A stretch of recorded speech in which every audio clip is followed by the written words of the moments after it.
Hello everyone, and welcome to Breaking Barriers, conversation interview with Jacqueline Walters today. And I'm with my co-host, Amy. I just wanted to say thank you so much, Jacqueline, for being with us today. You're a member of our group, the Heart Centered group, Facebook group. And we noticed you because you comment and you interact and you're active on the community. So that's why you're here today with us. I'd like to start by asking you to share a little bit about what you do and who you are. So we'd love to know more about that. Yeah, well, thank you both for the opportunity. It's really nice to connect with heart-centered, like-minded people. And so, yeah, you guys have really created a really nice community for everybody. And this opportunity is great to kind of speak to everyone too. So my name is Jacqueline, and I'm kind of I know the image that was posted, I'm kind of in a rebrand zone, so I kind of sent the wrong one in, but that's okay. So I'm an intuitive body coach. So what it really means is that I'm building a business, and I'm very passionate about women learning to love and connect to their bodies again, and kind of looking at weight loss, which I think a lot of moms struggle with, in a completely different perspective. So I'm a mom of two little girls. They're very wild and energetic and crazy, but creative and beautiful and kind, and they just keep me on my toes. And I was really excited about motherhood before I knew what it was. I think like everybody. And it did have all the beautiful joy and fun stuff that you would expect. But I think there's a side of it that women really struggle and can lose themselves very easily in that process of going through motherhood. And that was me. I really did lose myself. And I was starting to find I was really angry and screaming and yelling at my kids all the time and just miserable, depressed, and it just I couldn't handle it anymore. And my kind of tipping point was seeing my kids kind of that bad behavior that I had rubbing off on them. And so that really kind of set me back and made me look at myself. And I'm also someone who's struggled with their weight most of their life. And so I, on the surface felt like, okay, I got to lose the weight. That'll make me feel more comfortable in my skin, and then I won't be so angry. And so I started this journey, but I didn't recognize it really started with a inner healing journey and led to the weight loss. And I call myself like the queen of fad diet. So I finally found something that made sense and was doable and worked as a busy mom. But then I ended up creating my own unique systems along the way. And I lost about 50 pounds and kept it off now for almost 2 years. So, wow. Right, thank you. So I know I did something different. And I know that a lot of that came from really getting to know myself and connecting to my body, which is not something we're ever told or taught. And it was that whole process that just made the whole 360. And I kind of went through my own awakening process that, showed me this is my passion. This is my purpose. I'm here to help and guide, and support other women just like me who are struggling with the balance of everything in motherhood, maybe building their own business or working full time. And now there's a pandemic and it's so much. So how do we simplify things and bring it back down and connect back to ourselves? Because that's where you can find the peace again, right? Wow. I like all of that. The intuitive body coach, and you talked several times about connecting. I'm a connector. That's how I describe myself. So connections is something we really look into with Amy on the group, human connections. And how did you go from that journey of connecting to yourself, awakening, learning about all of that, creating your systems, to connecting to an actual tribe or community of people that, because you do have a lot of people that follow you. So how did you get to that point of connecting with all these people that get what you do and can learn from you? Yeah, I think it really was that process of getting to know myself again and learning who I truly was, and starting to deprogram from all of those patterns and cycles and, the systems that we're kind of stuck in and conditioned to believe and that we follow. And so starting to separate that and really digging into who am I, knowing who I am myself first and going through that. And then it became that much more easier to speak to my truth and share my thoughts. Even though, I think somebody that's gone through an awakening process and people that are more heart-centered, feel like they don't fit in and feel like they can't really find a community, right? It's hard. It's not as mainstream as everything else you see, right? This is kind of something newer here. So once I did the work to figure out who I was and started speaking my truth, it's like, I could see people were resonating with that. And that was it, right? It's really just about starting to share my message and putting the fear aside, because it's not about losing the fear, right? But putting it aside and moving forward anyways. And it's just resonating, I think moms are searching for that community. We always say it takes a village to, raise a child, but we don't operate like that. Yeah. So that's what I'm trying to do, is create that village again. So I have a question. What is the biggest barrier that you find in connecting with other mom and communicating that message so that they get that, it is important to look after ourselves? I think the biggest barrier is getting women or moms to kind of take that next step, because it's the unknown, right? And so it almost seems like it's easier to stay with the devil, right? And stay in your patterns.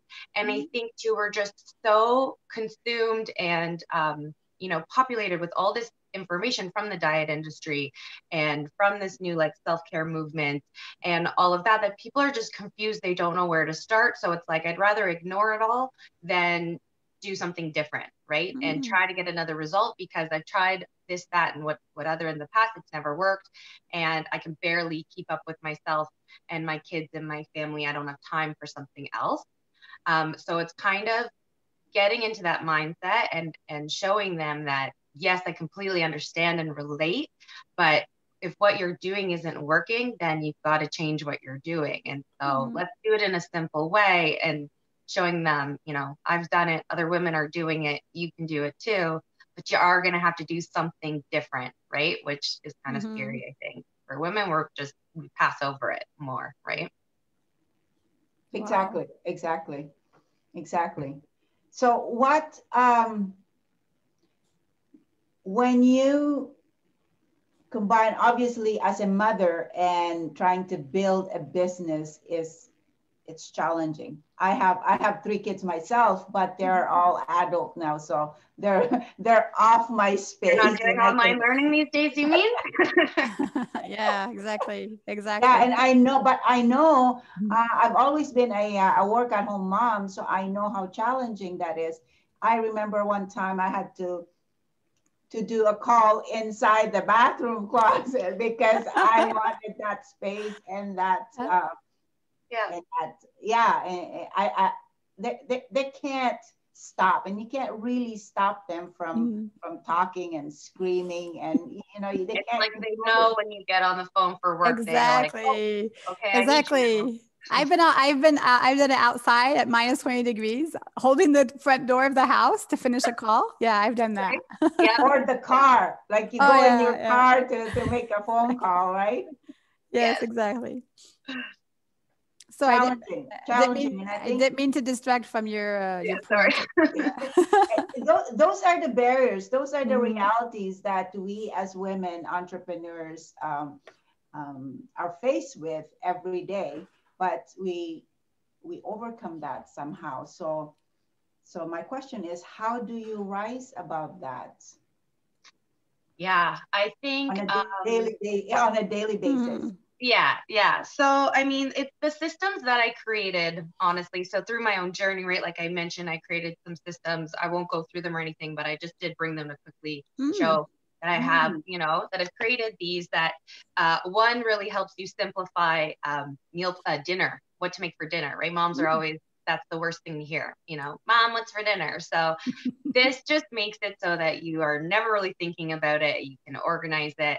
And we don't realize how much space and time is taken up with the stress and anxiety of what to make for dinner, right? Which all falls on us as moms. And the other one is called all the things, because there's all the things we want to do that create and, you know, that we can build towards and create this healthy lifestyle, but it's overwhelming with, you know, everything else. So it simplifies that as well. So I think part of my system and my programs too is about learning how to utilize tech to its advantage, because there are so many advantages with tech, but there's also a lot of disadvantages with tech if you don't know what you're dealing with or how to manage it. So what do you mean? Sorry to interrupt, but what do you mean? What is the tech that you're? So tech, just like your phone, right? Like just okay. You like the fact that we've got all this technology at our fingertips on our phone, you know, like, you know, I know you guys are on the computer, but I'm here on my phone.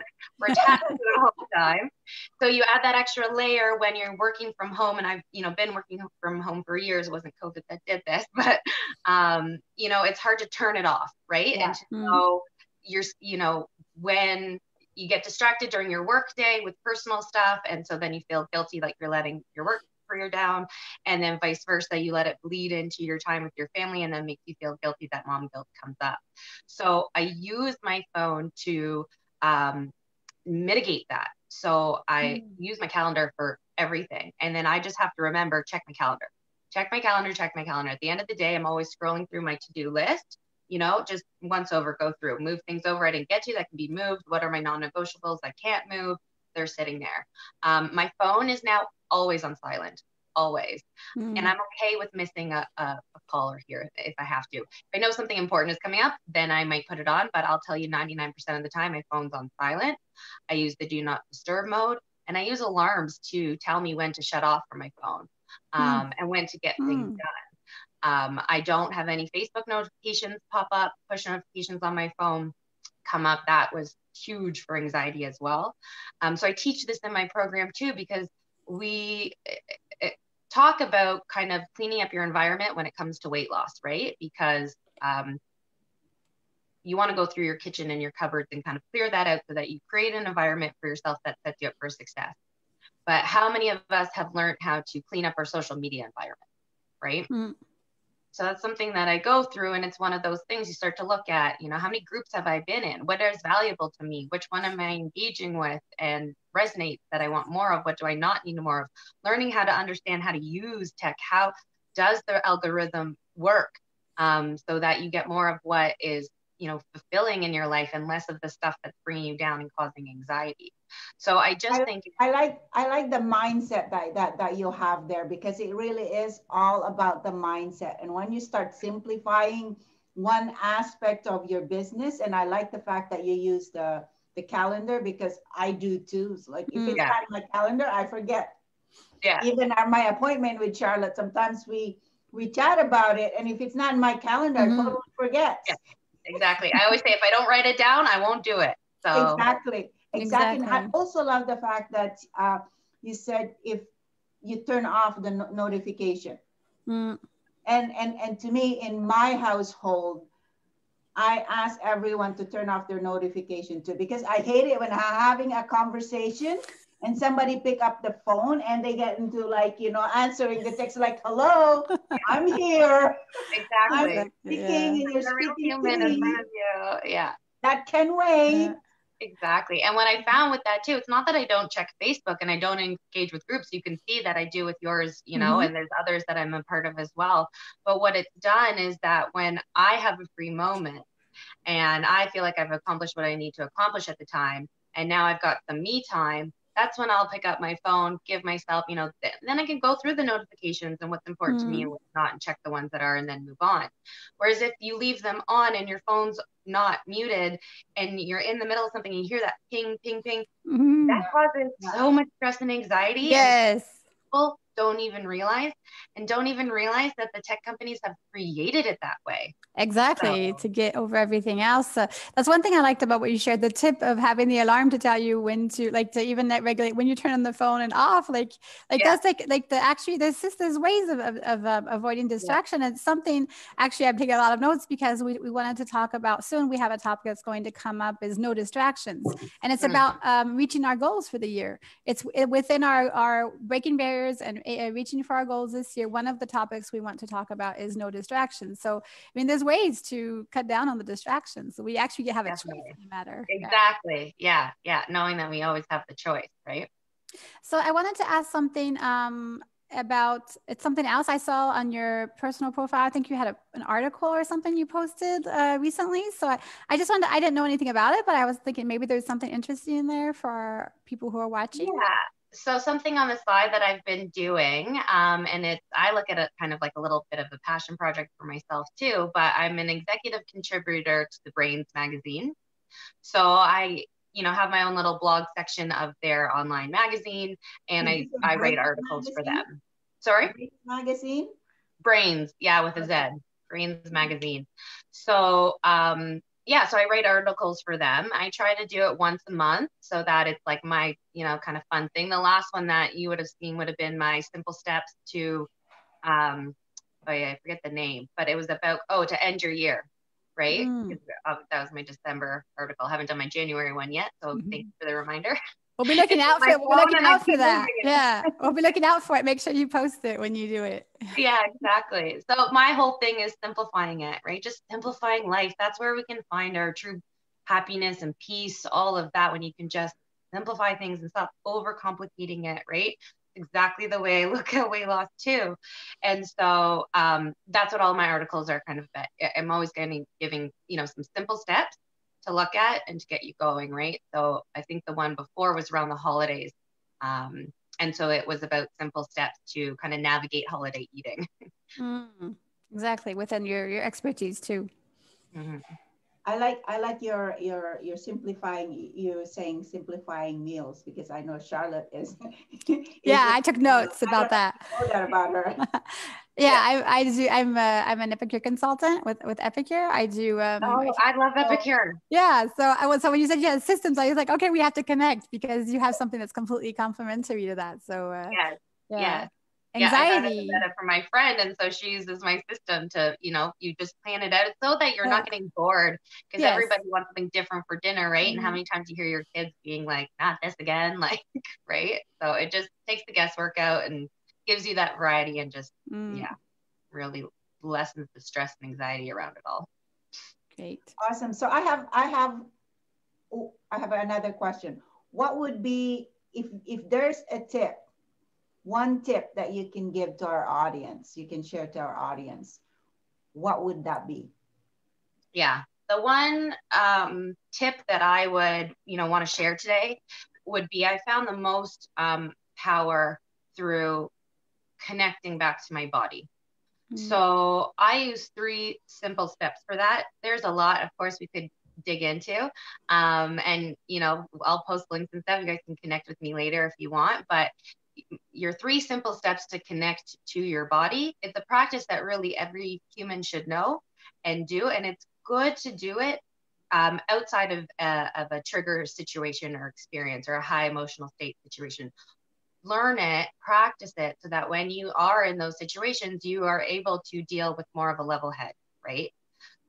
So my steps are just to stop and pause, take 3 really deep breaths, and then to do a body scan, right? So body what scan. do you mean body scan? Yeah, exactly. Yeah, I'm closing my eyes trying to scan, and I can't turn the scanner on. That's the intuitive side of me coming out. So it's all very simple stuff, right? And I think I got a mirror. I got a big mirror. Is that enough? Right? I'm like, I don't know what this is. Phone? Am I doing it right? This seems like I'm missing so many things. It's not, that's the point, right? Let's simplify our lives. But connecting back to your body is what'll always, be kind of a good method, the tool to have. So obviously we know how to just stop and pause, how to take 3 deep breaths. So the body scan, you're sitting there kind of with your eyes closed, got your feet on your ground, your seat in your chair, you're feeling your body. We're always go, rush, right? We need to start to feel ourselves again. So the body scan is like you start at the top of your head and you feel everything that's in there, right? You can feel the buzzing, the energy going around in there. And you just start to visualize that energy and feeling, okay, now my forehead and my eyes and, my cheeks, and just go down your entire body really slowly till you're down to your feet. Feel everything and start to bring awareness to what the feelings are, give them names, give them shapes, colors, things like that. So you can start to identify what it really feels like in your body. So when you are triggered, right? Oh, right there it is. I feel that. And now I can handle moving forward with it instead of letting my trigger control me. How you get in control of your triggers, right? Powerful stuff. That sounds simple like that. I have to try it. We have somebody online. Well, we have a couple of people watching, but Nestle is with us. Hello, Nestle. She said that she's been commenting about the habits and trying new things. That was from the beginning of the conversation, and also about the body scan. So she's going to try it today. Nestle, Awesome. come back to us and share your experience afterwards. So yeah. Connect, and I'll give you the next steps to kind of get control of those triggers after that. Yes, exactly. So those were the 3 steps you were talking about. You said, what did you say? The breathing. Yeah. So stop and pause. Stop and pause. 3 deep breaths. Okay. Body scan. That's going to be your 3 steps, right? Yeah. Connect to your body. When you can start to do that, that's part of, kind of what I was talking about before was coping with emotional eating, right? I was kind of sick of coping with emotional eating. And so what I realized is that having that quick training on how to connect to your body is kind of the first piece. And then that helps you kind of get through the steps with coping with emotional eating. I think it's important when your body scan, I think what I realize is what happens there is that you're flowing affection to your body. And that you're also respecting that body, and you're going, hey, this body needs some respect. Yeah, exactly. Yeah. Posing your attention, putting your thought on something intentionally is beneficial in itself. So it's a good start. So there may be another question or two, but I wanted to make sure we remember to ask you, how can people get in touch with you? What is the next step for somebody who's like, oh my gosh, this is so interesting? Yeah, well, I mean, anybody that's interested in hearing more from me or connecting with me, you can even drop a comment here and I can reach out to you. But I do have a Facebook group for moms. And so I can put the link in there as well, or I'm on Instagram at simply.mindful.mama. So I do weekly recipes, and I have partnered with the psychologist, Dr. Julianne Shin. She's called the Mindset Cure Doc.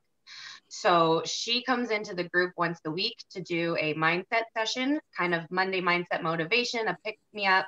But because we're all busy, stressed out moms, I keep everything to about 10, 15 minutes. Yes, we talk a lot, so sometimes it goes on, but the point is you should be able to kind of get your pick me up in 10 minutes and move on. And there's lots more coming.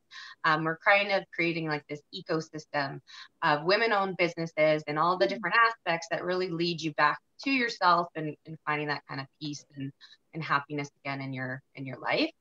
And Julianne and I, Dr. Julianne and I have actually we've been working together on a group program that brings together my weight loss program, which is Love to Lose. So learning to, love and connect to your body. And it's a simple approach to weight loss through inner healing and radical self-love. And we're matching it up with her mindset background and mindset coaching sessions as well. So it's very, very new. So it's really cool that we kind of connected right at this point, because we have been talking about doing a beta test run of this program.